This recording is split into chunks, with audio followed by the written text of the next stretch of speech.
Good morning, everyone, and welcome to Fed Talk. Today's topic, dark energy. Has the big picture been oversimplified? What? Is the dark energy puzzle unsolved because it's missing a few pieces? Contrario, a science gadfly, contends that the principle of action and reaction has been left out. He believes a model of the universe that includes action and reaction may account for its accelerating expansion.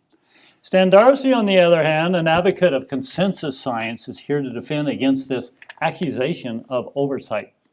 Stan Darcy, start by outlining where things stand at this time. Well, today's standard model of cosmology, known as Lambda-CDM, completely accounts for the character and the evolution of the universe from just after the Big Bang to present day. Mm-hmm. And what is lambda?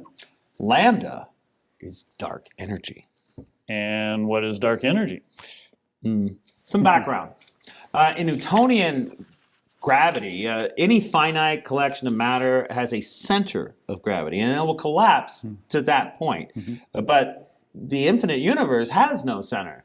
Provided it's also uniform, it's stable against self-collapse. Since the stars in the sky aren't falling in on each other, Newton assumed that they went on forever. Then Einstein threw a curveball. In Newtonian gravity, the speed of gravity is infinite.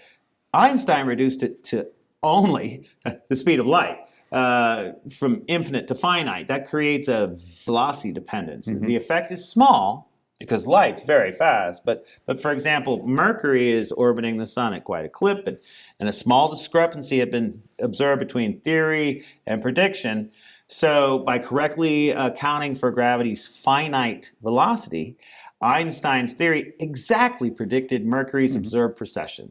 Reducing the velocity of gravity, however, from infinite to finite does destabilize the infinite. Ergo, even an infinite universe can only exist in a state of change, either expansion or collapse. Like a ball thrown up, it's going to fall back down. But such a state would only be like one moment in all of time, and it's unlikely that we would just happen to be here right at that precise moment. And besides, Einstein, like Newton, thought that the universe was static, neither expanding nor contracting.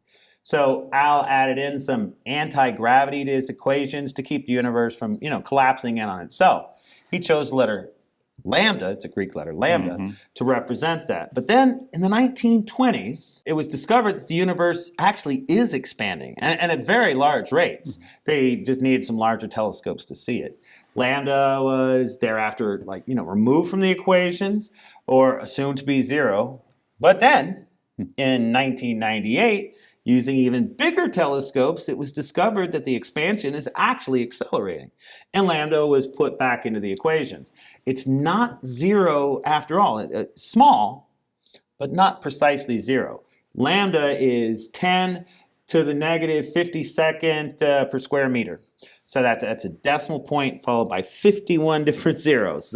This time, the anti-gravity was needed not to prevent collapse, but to explain the acceleration. And what is the nature of this dark energy? Well, nobody knows. That's what all the research is about. But isn't the standard model oversimplified? No. Yes. The universe cannot be described with just two numbers, density and expansion rate.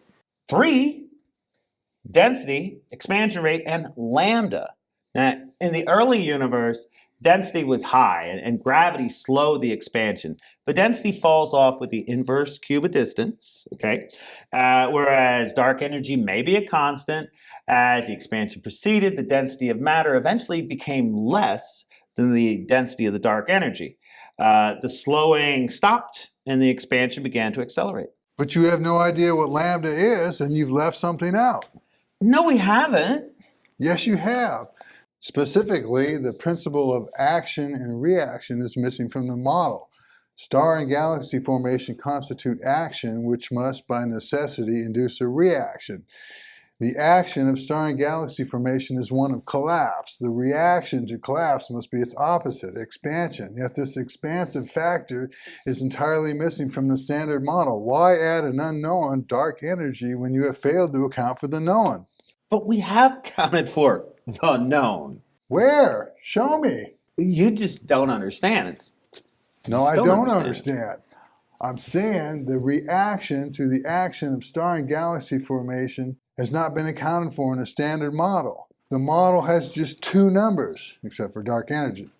Quantifying reaction takes at least two more numbers. If reaction is in the model, then where is it? Don't just tell me it's there, show me. Look, it's impossible that thousands of PhD astrophysicists have overlooked something that has any real significance. Okay, if thousands of PhD astrophysicists have not overlooked it because that would be impossible, then where is it? Where did they put it? If a reaction term is in the model, where is it? Look, simplifying assumptions may have been made, but it's nothing of any consequence. How do you know the simplifying assumptions are not a consequence? Because that's how science works. Look, in academia, everybody is always looking over everybody else's shoulder, trying to find some error. Somebody would have noticed it if there was an oversight of any legitimate consequence. They would have rushed to publish it, to take the credit for the discovery. Isn't that what Contrario is trying to do? Well, he hasn't tried to publish it, not as far as I know. I have, but back to the subject at hand. You Yeah. can see there is no Very. reaction term in the model, but you consider it of no consequence on the account of the infallibility of science? No. Look, I only concede that some simplifications have been made, but the effect you're describing is not one of them. It's in the model, and you just don't get it. And it's not the infallibility of science. It's the self-correcting nature of the scientific method. Scientists always start with the simplest model, and if the simplest model doesn't account for the observations, then complexity is added. Additional factors are, factored in. That's what I'm saying needs to be done. The simplest model, using only density and expansion rate, failed to account for the acceleration. So add in the reaction, add in star and galaxy formation. Look, it's already in there. The calculations have already been done, and they amount to nothing. No, it's not there. Yes, it is. No, it's not. Yes, it is. No, it's not. Yes, it is. Show me the equation. You don't understand. Gentlemen, all right. Contrario, show us what you think is missing. Okay, we'll start with something familiar. The moon is receding from the Earth. Its orbit is expanding. In relative terms, it's receding faster than the most distant galaxies, about 100 kilometers per second. In absolute terms, about 4 centimeters per year. The expansion of the moon's orbit, like that of the cosmos, is accelerating. Billions of years ago, it was receding at only 2 centimeters per year. But the expansion of the moon has nothing to do with the expansion of the universe. Surely you see that. But it offers insight into why gravitational systems often expand at an accelerating rate. Figure 1 shows why the expansion of the moon's orbit is accelerating. The blue curve shows energy versus distance. You can think of it as a hill. The steeper the hill, the harder it is to move upward away from the Earth. Far from Earth, the curve is flatter and it's easier to get further away. The expansion of the moon's orbit is being driven by tidal interaction. Earth's rotational energy is being converted to gravitational energy, driving the moon up the hill. As the moon gets further away, the grade flattens and its recession velocity increases. The expansion accelerates. Okay, I get that. But that has nothing to do with the expansion of the universe. Point Why? being, acceleration in the gravitational systems is as common as thunder in a rainstorm. Not every rainstorm thunders, and not every expanding gravitational system expands at an accelerating rate. But accelerating expansion is so common we should not be surprised to find it at cosmic scales. The orbit of Mars' moon Deimos is expanding at an accelerating rate. The sun is expanding at an accelerating rate. The Atlantic Ocean is expanding, but not at an accelerating rate. Okay, the Atlantic Ocean and the universe are different, right? We're getting there. Suppose I had asked you, instead of telling you, is the expansion of the moon's orbit decelerating or accelerating? Well, I just calculate it. You can figure out the formula, plug in some numbers. And what numbers would you need to plug in? Let's see. Need the Earth's mass, rotational inertia, the moon's mass, the distance between Earth's rotation rate, rate of expansion, the efficiency, eta, the tidal coupling. That last parameter, efficiency, is somewhere between 0 and 1. That's got to come into play because not all of the Earth's rotational energy is converted into gravitation. Some of it becomes heat. So you need 7 numbers to decide whether the expansion of the moon's orbit is accelerating or slowing down, but you can do the same calculation with the universe with just 2 numbers? 3. But you don't know what the 3rd number is. I'm saying there are some missing puzzle pieces and they need to be included. Onward. Figure 2 shows an expanding gravitational system powered entirely by its own contraction. This is as simple as possible such system. All masses are the same, all orbits circular, the system entirely symmetric. The close pairs lose energy spiraling inward because their orbital rotation is coupled to the distant pair, causing it to spiral apart. The more distant pair gains energy, but the energy is provided by the close pair spiraling inward with some efficiency, eta. Okay, sure, but what's your point? My point is, in simple as possible complex system, by complex I mean parts are contracting, others are expanding. 4 is the drop-dead minimum number of parameters required to describe it. Mass, distance between, rate of collapse, and coupling efficiency, eta, of expansion to collapse. The universe is complex. Matter is falling together on local scales, from meteors falling from the sky to gas clouds collapsing to galaxies merging, and it's falling apart at large scales. Such local collapse causes a non-local expansion to some degree, as in Figure 2, and this reaction must be accounted for. Figure 3 shows another effect of local collapse. In A, we calculate the energy required to double the size of a 4-body system. In B, we make the same calculation using identical density and expansion, except this time the expansion starts with a collapsed 2-body system. The situation in A represents the universe at an earlier time when matter was more spread out. The situation in B represents the universe at a later time when more of it is collapsed into stars and galaxies. It takes less energy to double the size of a system that starts out more collapsed. This means that as the universe ages, as stars form and galaxies merge, the energy versus distance curve flattens, as in Figure 1. Therefore, we should expect acceleration. Finally, Figure 4 shows a model of the universe that includes star and galaxy formation. Such model represented schematically as an infinite array of centers of collapse, i.e. galaxy clusters, regions gravitationally bound where matter is falling together, only one of which is shown. The whole enchilada is expanding at distances greater than r sub I, the distance between centers of collapse, about 10 million light years. But locally, at distances of less than 10 million light years, matter is falling together, emitting radiant energy, light, as it does so. Its rate of collapse is given by its luminosity density, LD, equal to the total wattage of radiation emitted by the stars and galaxies. The pattern of local collapse repeats to infinity. A fraction of the luminosity density, eta, is coupled to the cosmic expansion. That is, local collapse powers cosmic expansion to some degree, as in Figure 2. Summarizing, a model that includes stars and galaxies must include a rate of collapse as well as a rate of expansion. It must include the distance between galaxy centers, and it must include coupling efficiency, the degree to which local collapse is coupled to cosmic expansion. 5 is the drop-dead minimum number of parameters required to describe a universe that includes stars and galaxies. Density, expansion rate, rate of collapse, distance between centers of collapse, and coupling efficiency, eta, between expansion and collapse. The standard model uses only the first 2 numbers, density and expansion rate. The reaction terms are missing in action. Because? I mean, how can local collapse cause cosmic expansion? Energy coupling, as in Figure 2, energy released via local collapse, luminosity density can be coupled to distant parts, providing energy for expansion.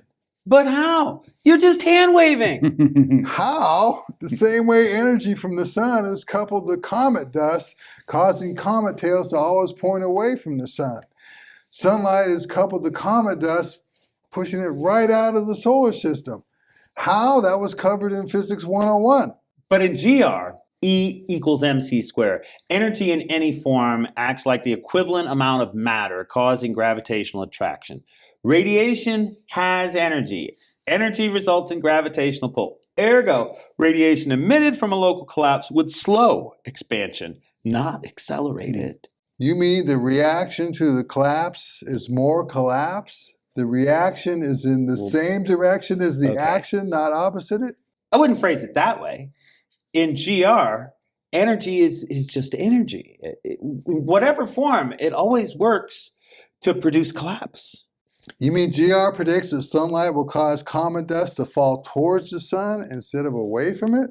No. In the universe, the cosmological principle comes into play, which is to say, it looks the same in all directions. In a solar system, the symmetry is broken. There are two distinct directions, towards the sun and away from it. Radiation is moving primarily away from the sun, ergo the sunlight pushes comet dust away from the sun. But in the cosmos, there is no towards, there's no away. The symmetry is unbroken. The radiation you show in your figure 4 is all going in all directions. The pressure pushes equally everywhere. So there's no net effect except for its energy content, which has a gravitational effect, sure, which is to pull against or slow down the expansion. In short, solar radiation can cause expansion in a solar system, but because the symmetry is broken, that radiation is going away from the sun. But in the cosmos, the symmetry is maintained. The radiation flows equally in all directions. Hence, the only effect is the mass equivalence of its energy, which would slow the expansion. Did you hear anything I said? What? There is a broken symmetry, as you call it, in the cosmos. It's fractured upon a scale, not in a direction. It's the same but different. At scales of less than r sub I, matter is falling together or in a state of collapse. Andromeda Galaxy is about a megaparsec away, considerably less than r sub I, and it's not receding at 70 kilometers per second. It's coming at us at 200 kilometers per second and accelerating. Only at distances greater than r sub I, about 10 million light years, is matter falling apart or in a state of expansion. Symmetry is broken, but broken on a size basis, not in a direction. But that's not how it works in GR. There is no local or non-local. Only the average density of matter and energy matters. Not the way it is in GR. Do you mean action, reaction is not needed in general relativity, or it was removed to make the math manageable? Well, it's not needed. Only average density. That's all that matters. But something is needed to account for the acceleration. The dark energy! That's where we started. Okay, Contrario, you asked Standarcio about the moon's expansion and is it slowing or accelerating. Can you do this calculation yourself? Sure. Physics 101. And you've told us that your figure 2, a self-powered expanding system, expands at an accelerating rate. Can you do that calculation? Sure. What about your model in figure 4? Can you calculate that? Whether its expansion is slowing or accelerating? No, that requires Einstein's tensor matrix calculus, but I can guess from solving the problems in figures 1 and 2. When you solve these two problems, distance between little r in figure 1, big R in figure 2, as well as eta appear in the answer. Distance between and eta are needed to describe the problem, so they appear in the answer. My guess is when you solve the problem shown in figure 4, distance between r sub I in this case and eta will again appear in the answer. Specifically, lambda equals eta divided by r sub I squared. Since r sub I equals about 10 to the 23rd meters and lambda has an observed value of 10 to the minus 52 per square meter, eta would equal about 1 part per million. In this picture, about 1/millionth of the sun's radiant energy and a similar proportion of the energy emitted by every star in the universe is coupled to the expansion of the universe. The other 99.99999% is lost to space, never interacting with gas, dust, planets, or anything. A coupling efficiency of 1 part per million seems reasonable. Standarcio? Okay, his equation's wrong. It's just a coincidence. It's a coincidence that two of the parameters needed to describe the problem appear in the answer? No, we've been through all this, okay? We've already been through this. Radiation can't cause expansion in GR. Your eta is 0. Ergo, the distance over which nothing happens, r sub I, doesn't matter because the coupling is 0. You admit you can't solve Einstein's equations, and yet you don't believe me when I say that we've already accounted for all of this. It's not that I don't believe you, I just want to see it. I'm from Missouri. You need to show me. As you're explaining regarding radiation, counterintuitively, pressure acts against expansion because it has energy. Today, pressure in the universe is very low, almost zero compared to other factors in the equation, so it's mostly ignored. But it's there in the equations. Where are eta and r sub I? If my guess is wrong, then how do they appear in the answer? Like pressure, shouldn't we include them if only for the sake of completeness? Look, eta's not in the equations because it's zero. The National Set's not in the equations because its gravitational effect is zero. Standarcio, if eta is not zero, how would it appear in the answer? Well, I couldn't tell you. It's pretty clear, in the case of the moon's expansion in Contrario's figure 2, that eta is non-zero in those cases. The bone of contention here seems to be whether eta is zero or non-zero for the universe at large. Standarcio's argument that the eta for the universe must be zero made sense, and yet Contrario may have broken Standarcio's unbroken symmetry. This could get epistemological. No! Famously, Alfred Wegener's theory of continental drift was laughed at in scientific circles for decades because geologists knew that continents could not move. But it turns out they didn't know it. They had just assumed it. Standarcio, do we know that eta for the universe is zero, or have cosmologists just assumed it is zero? Am I under oath here? No. Then it's zero. Is that a published value? Do you have a journal citation for that? Well, I could look it up. So, Contrario's figure 2, the sun and all the stars, especially at the end of their lives, all these gravitational systems can power their own expansion, but the universe cannot? Exactly. Stars shine by turning potential energy into radiant energy, but radiant energy cannot convert back to potential energy. Yeah, right, yeah. Not to the slightest degree, not even 1 part in a million? No. Interesting. Okay, well, we've all heard the superlatives regarding the mystery of dark energy. Let's take a look at the actual numbers. The universe is expanding at the Hubble rate. Since it is not coasting or slowing down, but speeding up, it must be supplied with energy, like an elevator, but not electric energy. Okay. Dark energy, as we have seen on a relative scale, the moon's orbit is expanding at roughly the same rate as the universe. This requires about 300 gigawatts of Earth's rotational energy. The universe appears infinite, however, so we have to compare on a per kilogram basis. So we divide the 300 gigawatts by the mass of the moon. The result is that the energy required to expand the moon's orbit on a per kilogram basis at the Hubble rate is about 4 times 10 to the minus 12 joules per second per kilogram, or 4 picowatts per kilogram. For comparison, Contrario, what is the luminosity density of the universe? The published value is 190 million solar luminosities per cubic megaparsec. In SI units, about 1.3 microwatts per kilogram. Thereabout, yeah. So about 1 million times more energy than that required to power the expansion of the moon's orbit. Contrario, you're suggesting that some of this 1.3 microwatts per kilogram could be used to power the expansion of the universe. You got it. Standarcio, how much energy is required to power the expansion of the universe at the Hubble rate? About 3 times the density. So about 4 microwatts per kilogram. No, the density of dark energy is about 3 times that of everything else. Okay, you lost me. What? I asked for a power figure, joules per second per kilogram, so that the science nerds, I mean the man on the street, I mean the person on the street, can chew on some actual numbers. And your answer is a ratio of 3 to 1. Both I and the person on the street are a bit confused. Well, that's because you're asking from a Newtonian paradigm. You have to use general relativity when it comes to the cosmos. And in GR, the change in expansion, slowing down, or acceleration depends on the ratio of dark energy density to that of matter. Eons ago, the ratio was less than 1, so the expansion slowed, but because matter is diluted by expansion, whereas dark energy is not, the latter eventually took over. Presently, dark energy dominates at a ratio of 3 to 1.